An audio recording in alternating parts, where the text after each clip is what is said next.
श्री वेद व्यास कृत श्रीमद् भागवतम स्कंद प्रथम अध्याय 15 श्लोक संख्या 45 अनुवाद एवं तात्पर्य कृष्ण कृपा मूर्ति श्री श्रीमद् अभय चरणारविंद भक्तिवेदांत स्वामी प्रभुपाद द्वारा सर्वे तमनु निर्जग मुहुः भ्रातरः कृतनिश्चयाः कलिना धर्म मित्रेण दृष्ट्वा स्पृष्टः प्रजा भुवि सर्वे सारे तम उनको अनुनिर्जग मुहुः पीछा करते हुए घर छोड़ दिया भ्रातरः भाइयों ने कृत निश्चया निश्चित रूप से कलिना कलयुग द्वारा अधर्म मित्रेण मित्र के द्वारा दृष्ट्वा देखकर स्पृष्टा प्रभावित वशीभूत प्रजा सारे नागरिक भूवि पृथ्वी पर। अनुवाद। महाराज युधिष्ठिर के छोटे भाइयों ने देखा कि कलयुग का पहले से ही संसार भर में पदार्पण हो चुका है और राज्य के नागरिक पहले से ही अधर्म द्वारा प्रभावित हैं। अतः उन्होंने अपने बड़े भाई के चरण चिन्हों का अनुगमन करने का निश्चय किया। ओम अज्ञानतिमिरान्धस्य ज्ञानाञ्जनशलाकया चक्षुरुन्मीलितं येन तस्मै श्रीगुरवे नमः। नाम श्रेष्ठमनुमभिषचि पुत्रमत्र स्वरूपं रूपं तस्याग्रजमुरुपुरी मातुर्गोष्ठवाटिं राधाकुण्डं गिरिवरम् अहो राधिका माधवासां प्राप्तो यस्य प्रकृतकृपया श्रीगुरुं प्रणतोऽस्मि। वंदेहं श्रीगुरोः श्रीयुतः पदकमलं श्रीगुरुं वैष्णवांश्च श्रीरूपं साग्रजातं सहगणरघुनाथान्वितं तं सजीवं साद्वैतं सावधूतं परिजनसहितं कृष्ण चैतन्यदेवं श्री राधा कृष्ण पादां सहगण ललिता श्री विशाखान्वितां गुरु वैष्णव भगवान तीन स्मरण भय विघ्न विनाशनाय स्वयं। हरे कृष्णा कृष्णा कृष्णा हरे हरे हरे राम राम राम हरे। सभी भक्तों का श्रीमद् भागवतम क्लास में स्वागत है। तो पिछला श्लोक में क्या देखा था सूर्य जी?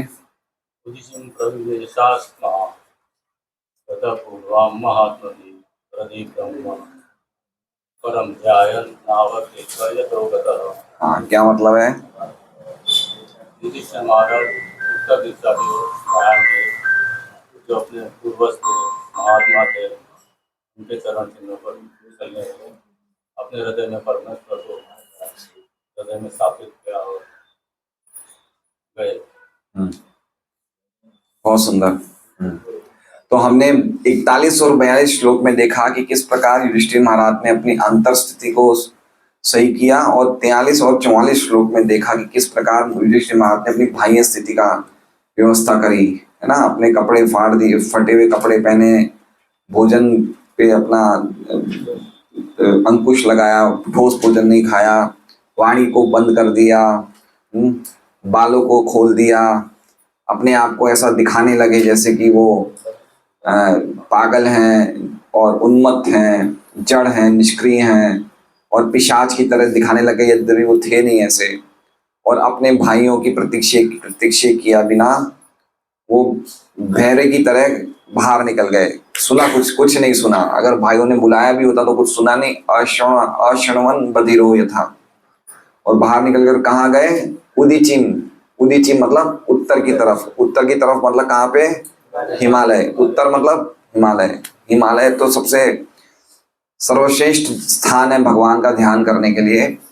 यद्यपि वृंदावन तो है ही, वृंदावन तो खैर भौतिक जगत का स्थान नहीं है, लेकिन फिर भी पहले के योगी जितने भी थे, योगी थे, तपस्वी थे, हिमालय पे जाते थे। तो उदीचीम प्रवेशाशाम, उदीचीम उत्तर दिशा में जाते हैं। और जैसा कि उनके पूर्ववर्ती महात्माओं ने आचरण किया था, उसी का अनुसरण करते हुए हृदय ब्रह्म परम ध्यान, भगवान कृष्ण का हृदय में ध्यान करते हुए वो वहां चले जाते हैं जहां से वापस लौट के कोई आता नहीं है, या फिर दूसरा अर्थ है कि वहीं पे वो रहे, उसी समय उसी स्थान पे वो रहे। ये युधिष्ठिर महाराज का वर्णन हमने सुना। आगे 45वें श्लोक में बता रहे हैं, 45 से 51वें श्लोक में बता रहे हैं कि कैसे उनके परिवार वालों ने भी क्या क्या किया।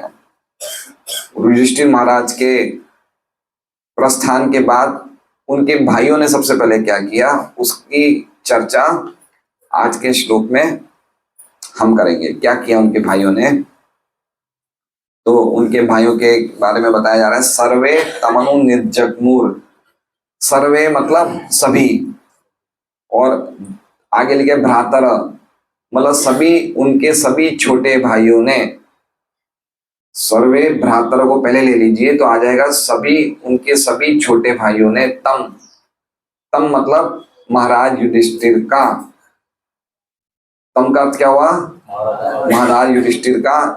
अनु निर्जग्मु, अनु मतलब पीछा करते हुए, निर्जग्मु मतलब घर छोड़ दिया।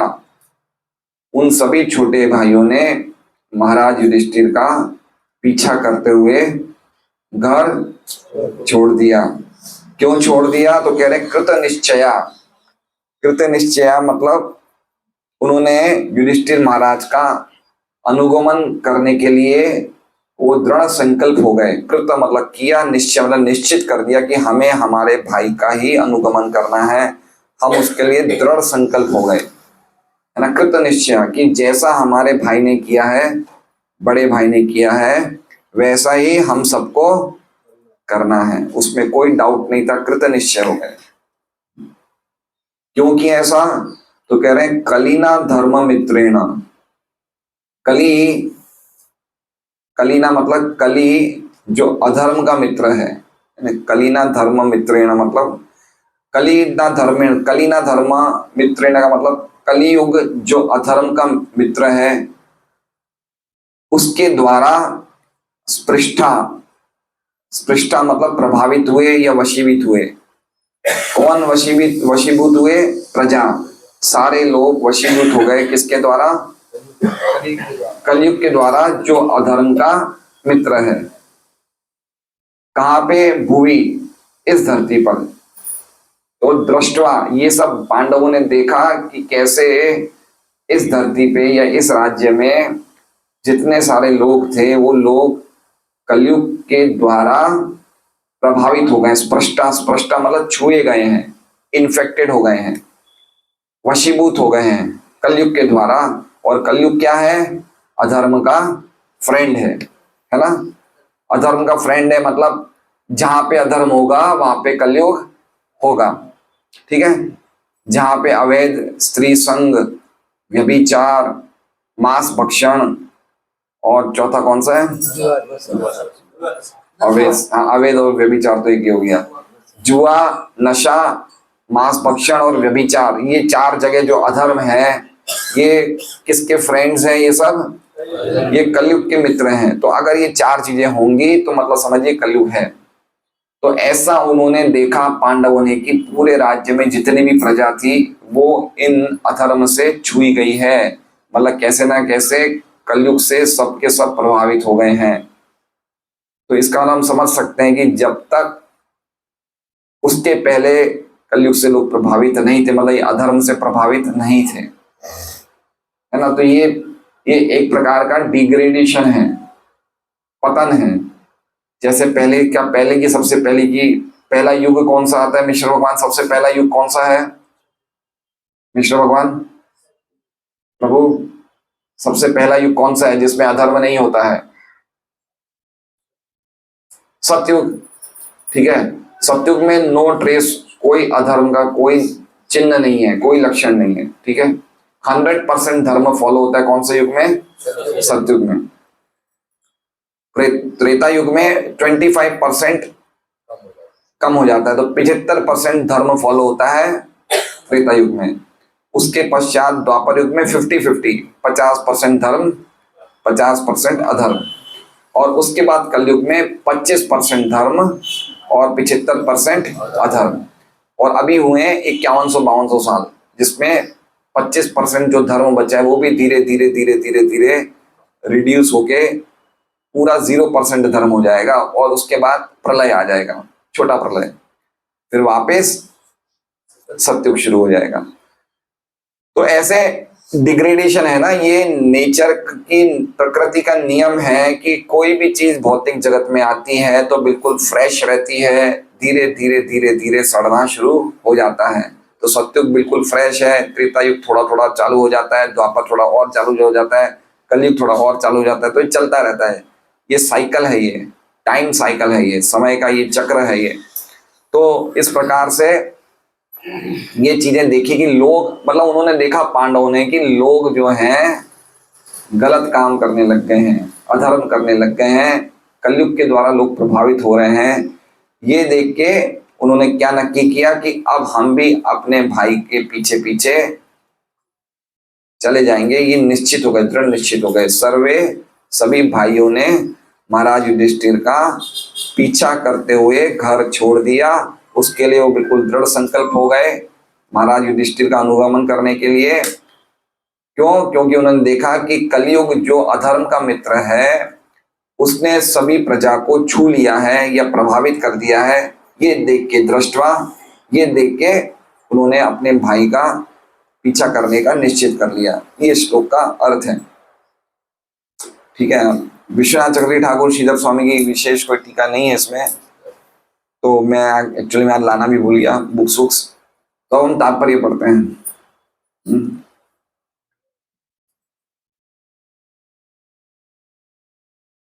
महाराज युधिष्ठिर के छोटे भाई पहले से ही सम्राट के आज्ञाकारी, आज्ञापालक थे और जीवन के परम उद्देश्य को जानने के लिए उन्हें पर्याप्त प्रशिक्षण दिया गया था।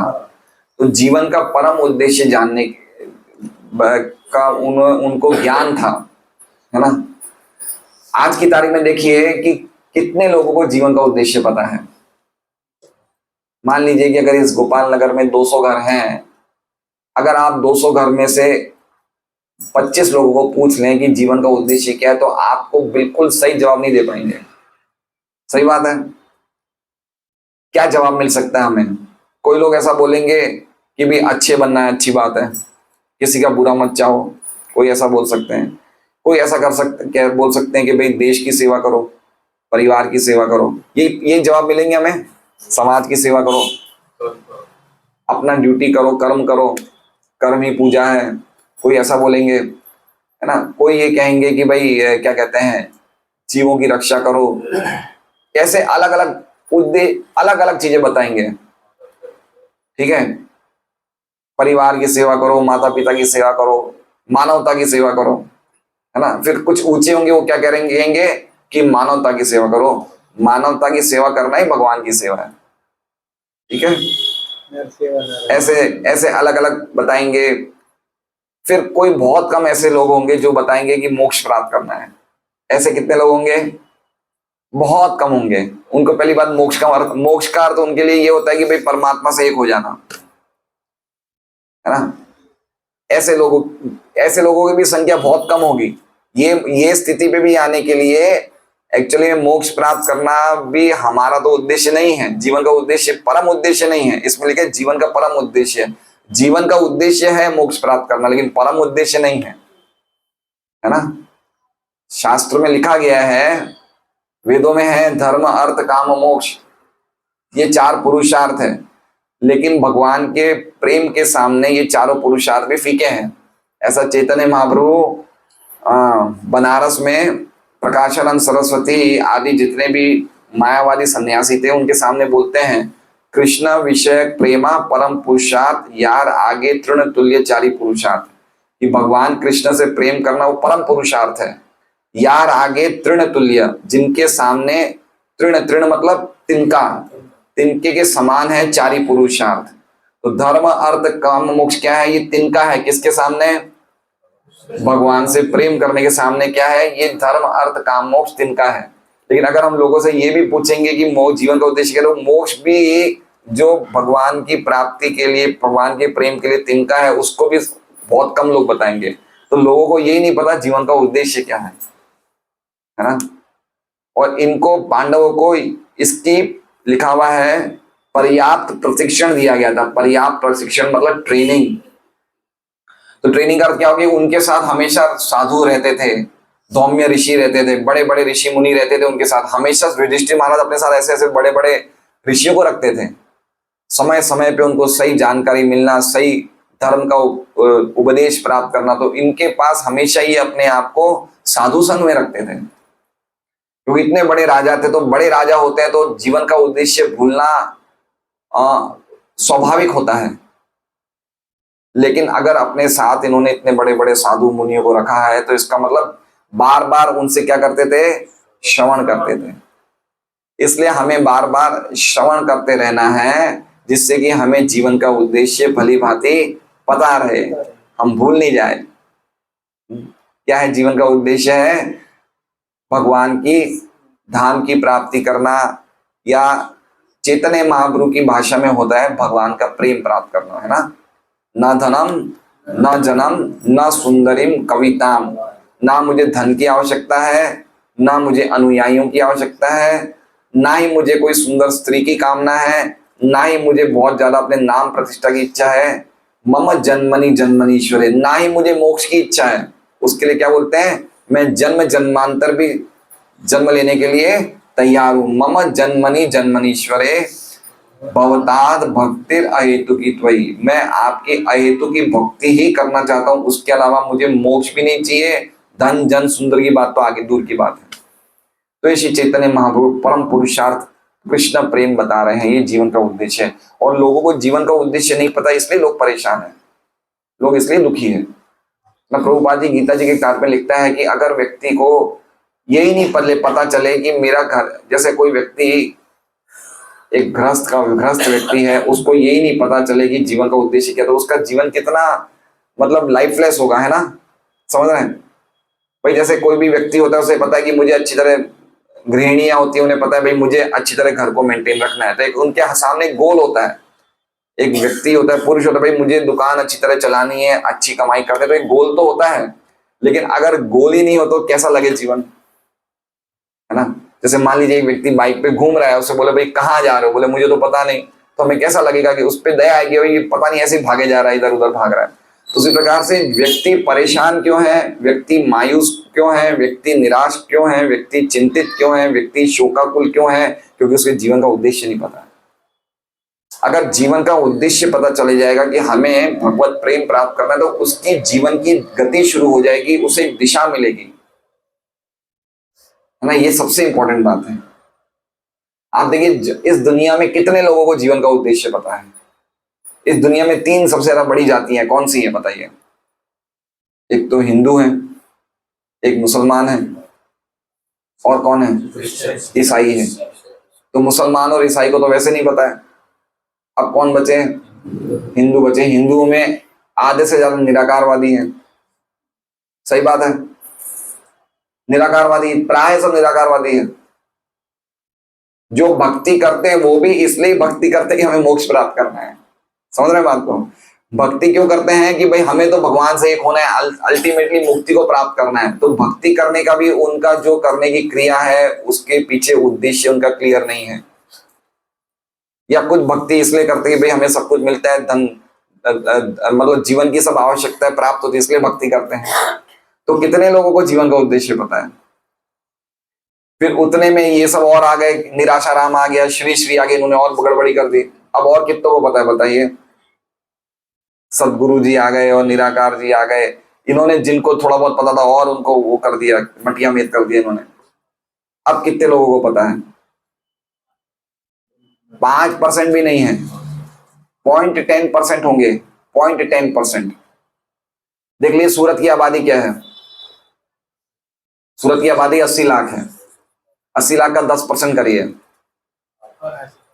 8 लाख। 8 लाख का 10% करिए, कितना हुआ। 80 लाख का 1% कितना हुआ, 80,000। 80,000 का 10% करिए, 8,000। तो 80 लाख का 0.10% कितना हुआ, 8,000 व्यक्ति सूरत में हैं जो 16 माला कर रहे हैं और जिन्होंने अपना जीवन भगवान को सौंप रहे हैं। 8,000 व्यक्ति नहीं है, तो कितना प्रपोर्शन रहा, 0.10% से 5% तो बहुत बड़ी संख्या है, 0.10% से भी कम है। हम लोग कितने सालों से यहाँ पैर रगड़ दिए, सिर रगड़ दिए, कितने लोग आते हैं बताइए, समझ लीजिए।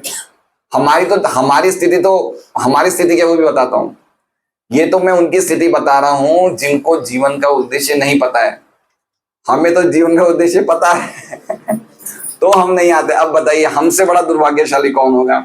उनको तो जीवन का उद्देश्य नहीं पता है इसलिए चलो भटक रहे हैं, हमें तो जीवन का उद्देश्य पता चल गया तो हम गंभीर नहीं है। अब बताइए दुर्भाग्यशाली वो हैं, उनसे ज्यादा हमें कौन है? हम हैं। हमें तो पता चल गया उसके बाद हम गंभीर नहीं हो रहे हैं, उनको तो नहीं पता, एक अलग ही बात है, चलो वो तो पता ही नहीं है। हमें तो पता चल गया है तो गंभीर नहीं हो रहे हैं।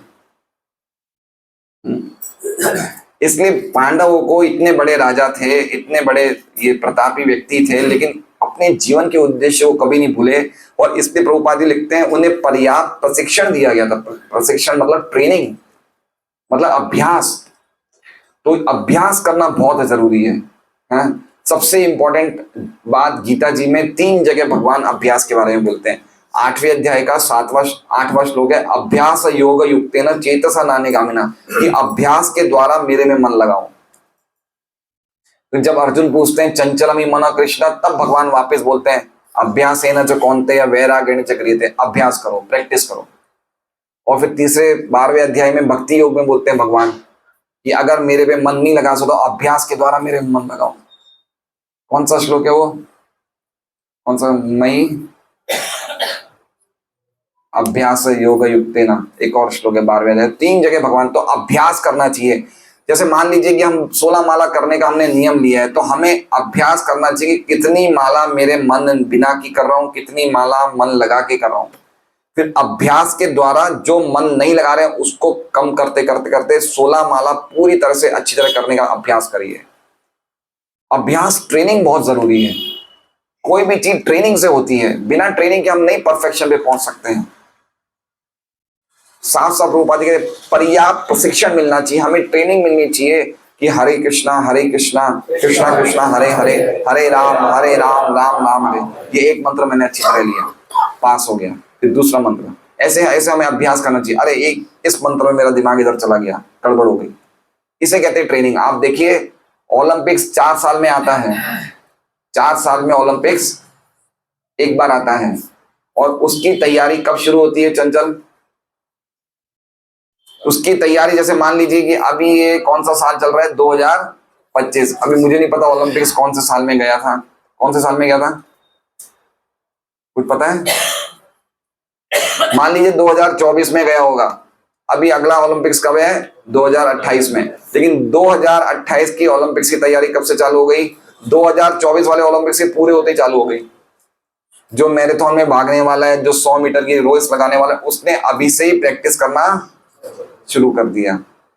यात्रा का ओलंपिक्स है 4 साल बाद। तो उसी प्रकार से अभ्यास योग युक्तेन, ये अभ्यास करना है हमें कि जीवन का उद्देश्य में मैं चल रहा हूं या नहीं चल रहा हूं, मैं भगवान के नामों का अच्छी तरह उच्चारण कर रहा हूं नहीं कर रहा हूं। तो ये अभ्यास की बहुत बड़ी जरूरत है। पांडवों को ये अभ्यास का प्रशिक्षण दिया गया था।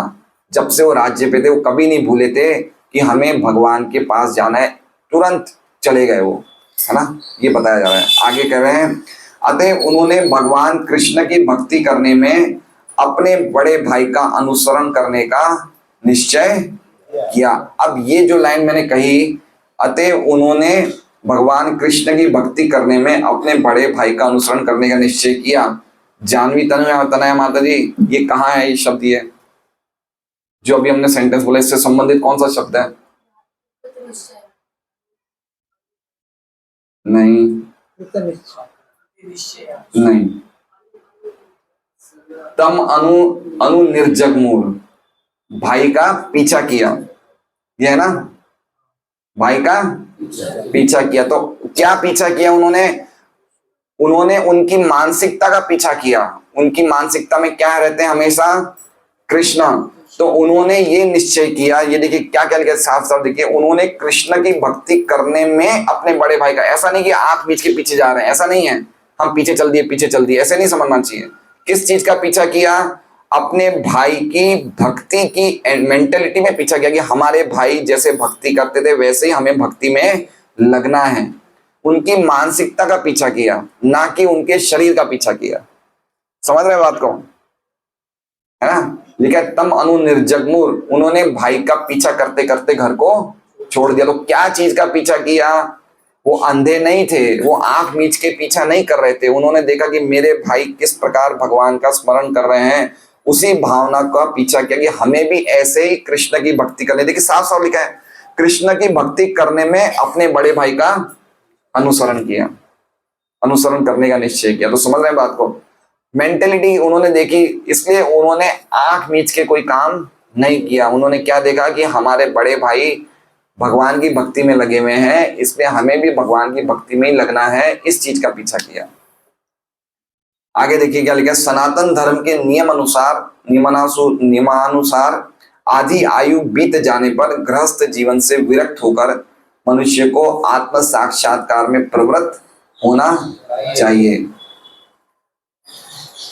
एक बात आप देख रहे हैं, सनातन धर्म के अनुसार आज एक बहुत बड़ी वो चल रही है, क्या कहते हैं, हम सनातनी हैं। सुनते हैं सनातन शब्द बहुत आने लग गए इन दिनों, आ रहा है ये सोशल मीडिया पे, सनातनी है सनातनी है सनातनी है।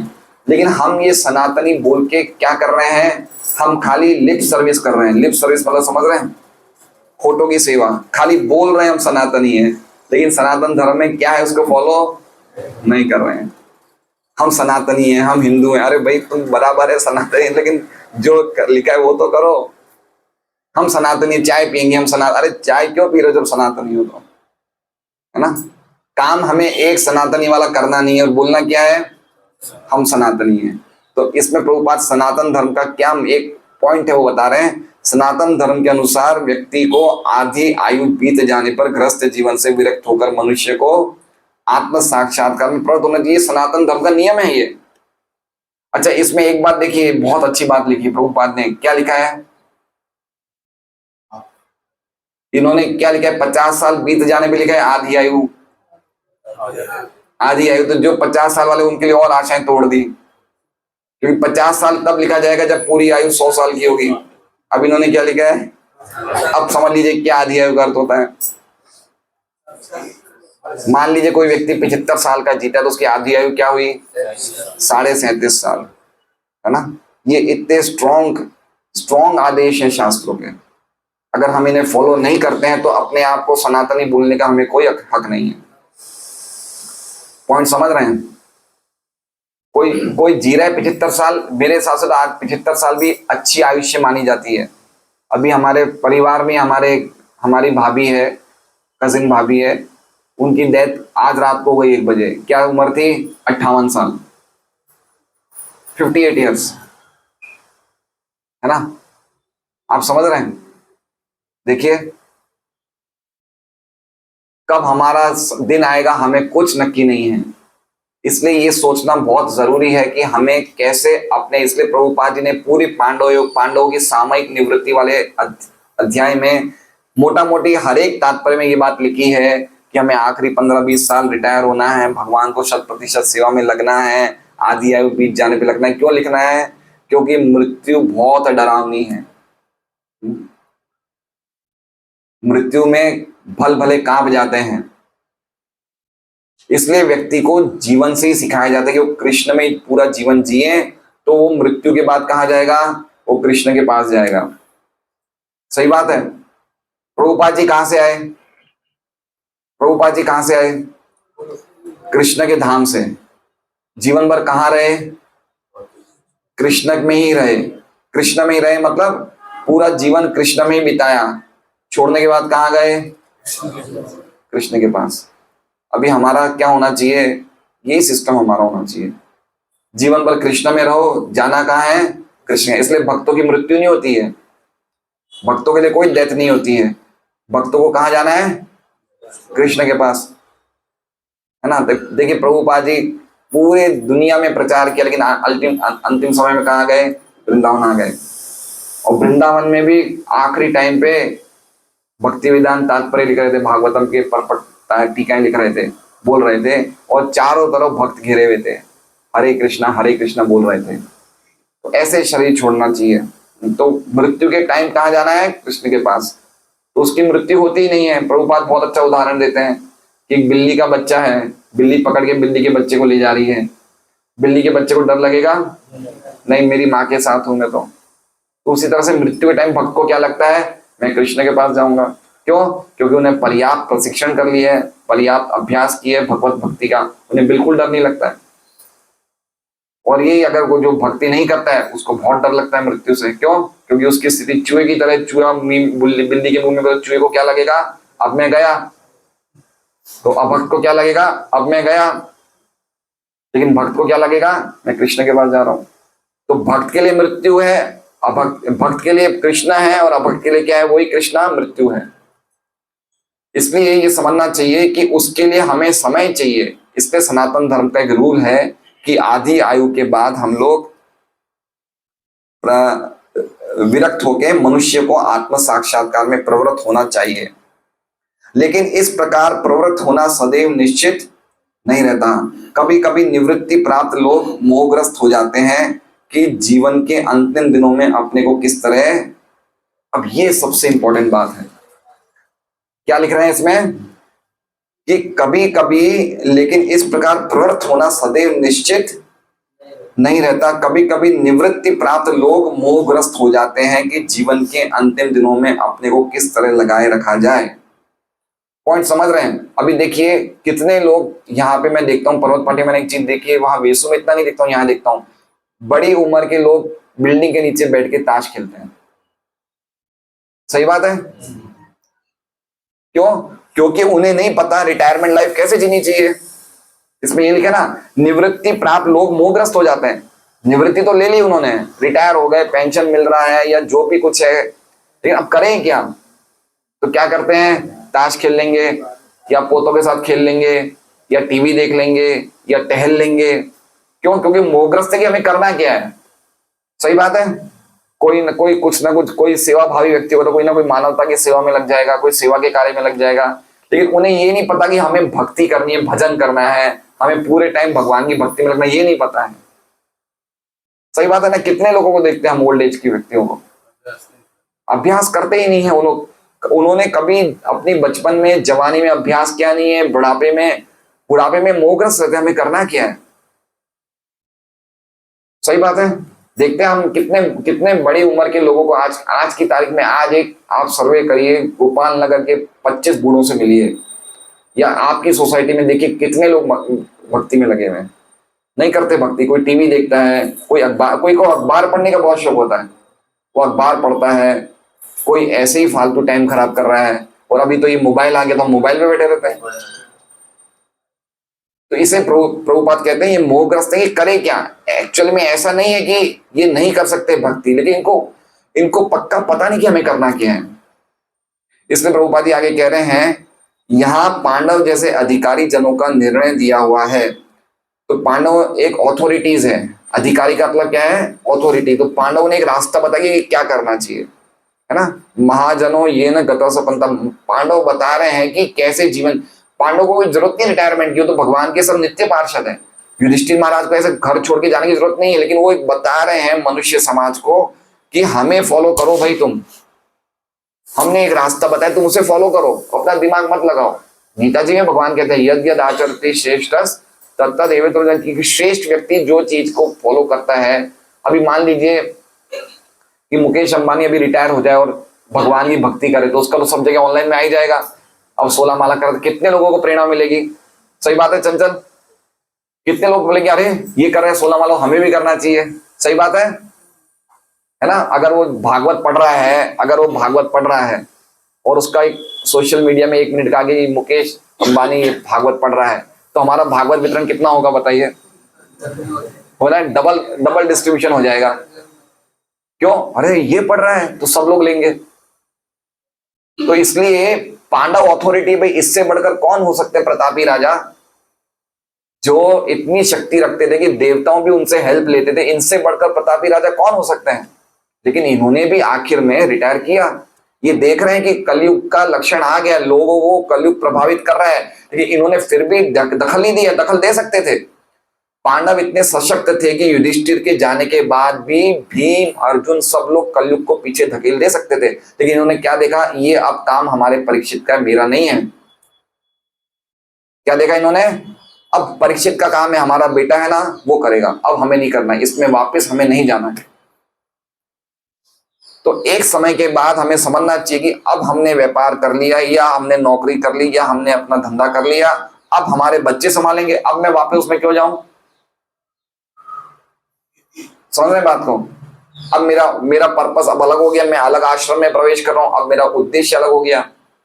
लेकिन हम लोग क्या छोड़ना नहीं चाहते हैं, हम उस पर पड़े रहना चाहते हैं, पकड़ना चाहते हैं।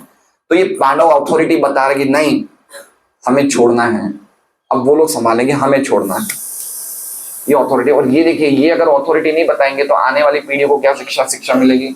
अगर कोई पोता अपने दादा को ताश खेलते हुए देखता है या टीवी देखते, तो उसको क्या शिक्षा मिलेगी, भाग्यश्री क्या शिक्षा मिलेगी, वो भी बड़ा होकर यही करेगा। अभी परसों हमारी माँ का श्राद्ध था, हमारी दादी जी का। तो मुझे याद था जब मैं स्कूल कॉलेज में पढ़ता था, ज्यादातर दिल्ली रहती थी, मैं तो सूरत कम ही आती थी, सर्दियों के महीनों में आती थी। लेकिन मुझे याद था कि रात को 2-2:30 बजे उठ जाते थे, माला करते थे, अपना कमरा खुद साफ करते थे और माला करके बत्तियां बनाते थे। तो वो मुझे याद करके बड़ा अच्छा लगता है कि मैं भी सही मार्ग पे हूं, क्योंकि वो भी करते थे, है ना।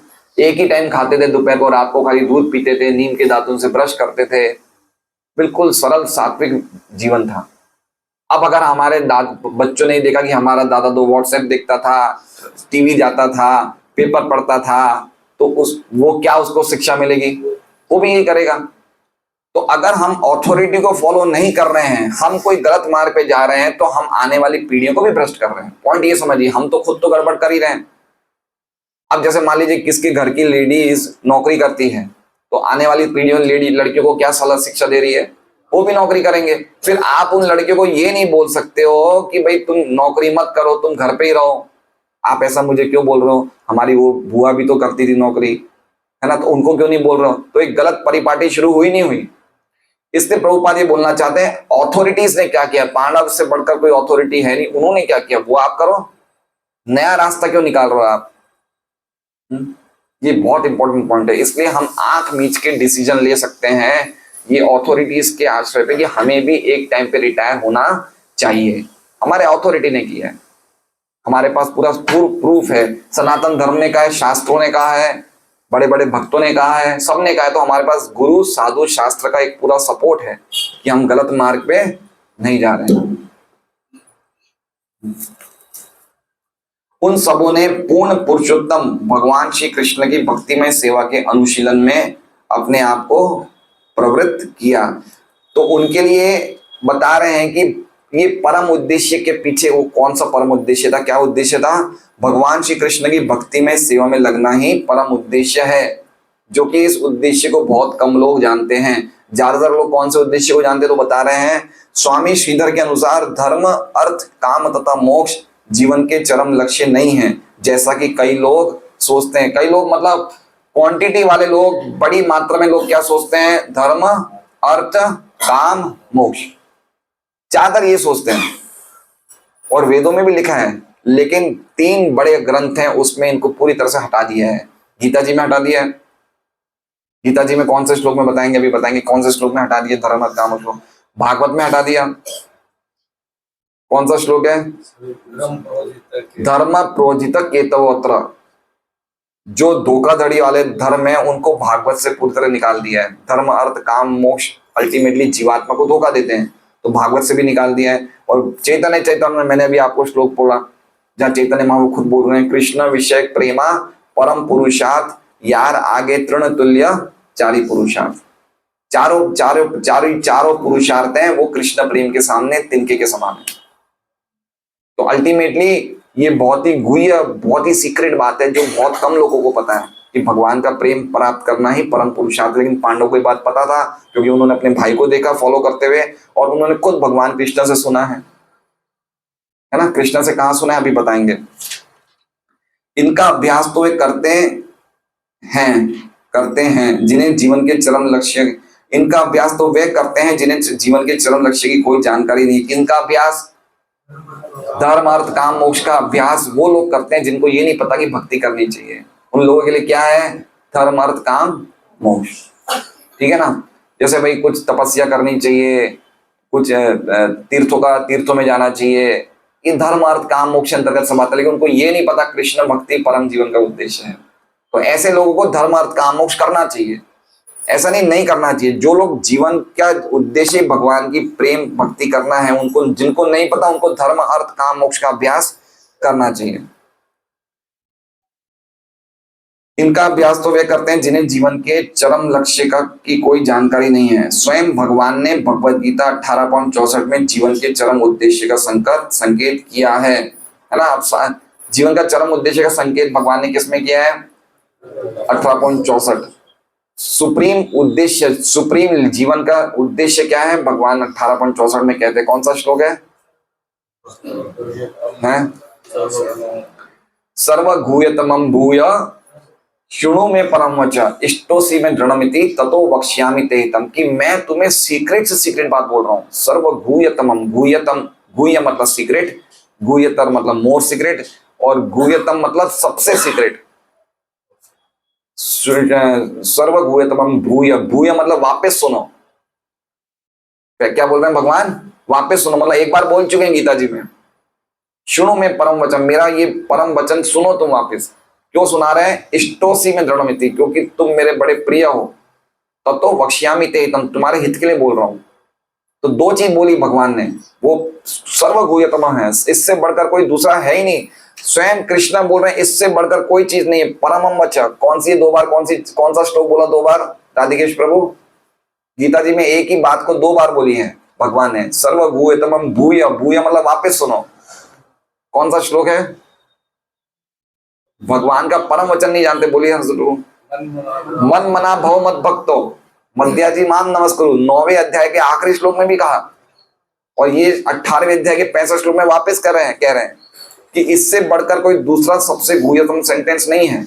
मन मना भव मत भक्तो, मुझ में अपना मन लगाओ, मेरी भक्ति करो, मेरी पूजा करो, मुझे प्रणाम करो। तो ये दो जगह बोलते हैं, ये सबसे सुप्रीम चीज है, परम सुप्रीम, इससे बढ़कर कोई वचन नहीं है। तो पांडवों ने इस वचन को पूरी तरह से हृदय में धारण कर लिया था, और वो समझ गए थे कि जीवन का परम उद्देश्य मोक्ष प्राप्त करना नहीं है। जीवन का परम उद्देश्य भगवान की शुद्ध भक्ति करना है। स्वयं भगवान ने भगवद गीता 18.64 में जीवन के चरम उद्देश्य का संकेत किया है, और पांडवों ने बिना किसी संकोच के उनका पालन करने की बुद्धिमानी की। तो उन्होंने संकोच नहीं, उन्होंने देखा ऑथोरिटी है, भगवान कह रहे हैं, मेरा भाई वहां पे, हमारे भाई भी वो कर रहे हैं, ऑथोरिटी भी है, भगवान भी कह रहे हैं, शास्त्र भी कह रहे हैं, हर तरीके से पांडवों ने कंफर्म किया बिल्कुल सही डिसीजन है, चले गए, है ना? कंफर्म किया कि इससे बढ़कर कोई डिसीजन नहीं है। हम लोगों में एक गड़बड़ है, हम लोग भक्ति करते हैं ना, लेकिन हम लोग फॉर्म नहीं है। हम जो कर रहे हैं उस पे हमारी श्रद्धा पक्की नहीं है, ये बहुत बड़ा एक डिसएडवांटेज है। जैसे भक्ति करते करते हम लोग कभी ऐसे काम भी कर लेंगे जो करने की आवश्यकता नहीं है, सामान्य पुण्य भी कर लेते हैं हम लोग कभी कभी, है ना? क्यों करते हैं? क्योंकि हमें भगवान के चरम उद्देश्य का, चरम वचन का पूरा पक्का प्रॉमिस, पूरा फेथ नहीं है ना? जैसे हमारे भक्त, मैंने कहा ना, जैसे काफी भक्त हैं वहां महाकुंभ भी चले जाते हैं, प्रयाग में चले जाते हैं, लेकिन उनका उद्देश्य प्रचार करना नहीं, उनका उद्देश्य क्या है? डुबकी लगाना है ना। तो उनको नहीं पता कि कृष्णा प्रेम, कृष्णा का चिंतन करने से, कृष्ण का नाम लेने से करोड़ों करोड़ डुबकियां मैं ऑलरेडी लगा चुका हूं। ये कपिल भगवान देवहूति को बोलते हैं, देवहूति कपिल भगवान बोलते हैं कि जो व्यक्ति चाहे वो चांडाली क्यों ना हो, उसके जीवा पे अगर आपका नाम निकल रहा है तो इसका मतलब उस व्यक्ति ने पिछले जन्म में सभी तीर्थ कर लिए, सभी तपस्या कर ली, सभी वेदों का पठन कर लिया, सभी जगहों पे स्नान कर लिया, सभी उसने यज्ञ कर लिए, उसने सब कुछ कर लिया। जो आपके मुंह पे हमेशा नाम रखता है आपका। बहुत ही सुंदर श्लोक है देवहूति का। अहो बत शौपचत गरियान य जीवागरे वर्तते नाम तुभ्यम ते पुस्तपस्ते जूहु सस्नुरारिया ब्रह्मानुजो नाम ग्रंथियते। है तो ये हमें समझने में हमें टाइम लग रहा है, फेथ नहीं है। तो ये फेथ पांडवों को था कि हमें कृष्ण भक्ति के अलावा और कुछ नहीं करना है, और उसे करने के लिए उन्होंने अपने भाई का पीछा कर दिया और अपना घर वर छोड़ दिया। हरे कृष्णा। श्रीमद् भागवतम की जय। वांछा कल्पतरुभ्यश्च कृपा सिंधुभ्यो च पतितानां पावनेभ्यो वैष्णवेभ्यो। अरे मैं भूल गया, तो कल थोड़ा सा हम बोलेंगे इनके ऊपर। द्वापर युग कलयुग के बाद में प्रलय, छोटा प्रलय आता है, तो छोटा प्रलय और बड़ा प्रलय अलग अलग प्रकार के अलग अलग प्रकार के प्रलय होते हैं। जैसे एक प्रलय कब आता है, जब ये युग बदलते हैं। जैसे अभी कलयुग पूरा हो जाएगा, छोटा सा प्रलय आएगा, फिर वापस सत्युग चालू हो जाएगा। एक प्रलय कब आता है, जब मनु चेंज होते हैं। जैसे एक मनु 71 चतुर्युग तक करता है, तो मनु भी जब चेंज होते हैं तो एक हल्का सा प्रलय आता है। उससे बढ़कर प्रलय आता है जब ब्रह्मा जी रात को सोने जाते हैं। ब्रह्मा जी की रात्रि पे जो 3 स्वर्ग लोक तक के जितने भी नीचे लोग हैं वो सब पानी में डूब जाते हैं, गर्भोदक सागर में डूब जाते हैं। ये थोड़ा बड़ा प्रलय है। उससे बड़ा प्रलय आता है जब पूरा ब्रह्मांड का नष्ट होता है, महाप्रलय, जब ब्रह्मा जी के 100 साल होते हैं। उसके अलावा एक और प्रलय होता है जो कंटिन्यूस चल रहा है, वो है हमारा शरीर का प्रलय। शरीर कंटिन्यूस प्रलय में जा रहा है। और इसके अलावा एक और प्रलय जब हम मोक्ष को प्राप्त करेंगे, जन्म मृत्यु के चक्कर से नहीं, तो वो एक और प्रलय है। तो अलग अलग प्रकार के प्रलय हैं। 12वें अध्याय 12वें स्कंद में बताया कि 4 प्रकार के प्रलय हैं। एक प्रलय जो ब्रह्मा जी के दिन में रात्रि में होता है, एक प्रलय जो ब्रह्मा जी के 100 साल में होता है, एक प्रलय जो नित्य शरीर का हो रहा है, शरीर का नित्य प्रलय हो रहा है, और एक प्रलय जो होता है आत्यंतिक प्रलय, मतलब हम इस जन्म मृत्यु के चक्कर से छूट जाते हैं, भगवान के धाम चले जाते हैं, वो एक आत्यंतिक प्रलय है। जो मार्कंडेय महामुनि जो है 4 युग के बाद भी वो जीवित रहे, बहुत लंबी उम्र जिए वो। मार्कंडेय तो ब्रह्मा जी के पूरे एक दिन तक जिए, मतलब ब्रह्मा जी की रात्रि और दिन करीबन 8 अरब वर्ष मार्कंडेय मुनि रहे। बहुत लंबी आयुष्य जिए वो मार्कंडेय मुनि। ब्रह्मा जी से बड़े ज्यादा थे कि कम थे? ब्रह्मा जी से, जो ब्रह्मा जी की उम्र है, हाँ, उससे कम जिए कि ज्यादा? नहीं कम। एक दिन, ब्रह्मा जी के एक दिन तक जिए ना वो, एक दिन जिए और रात्रि का टाइम जिए, तो 8 अरब 64 करोड़ साल जिए मार्कंडेय मुनि।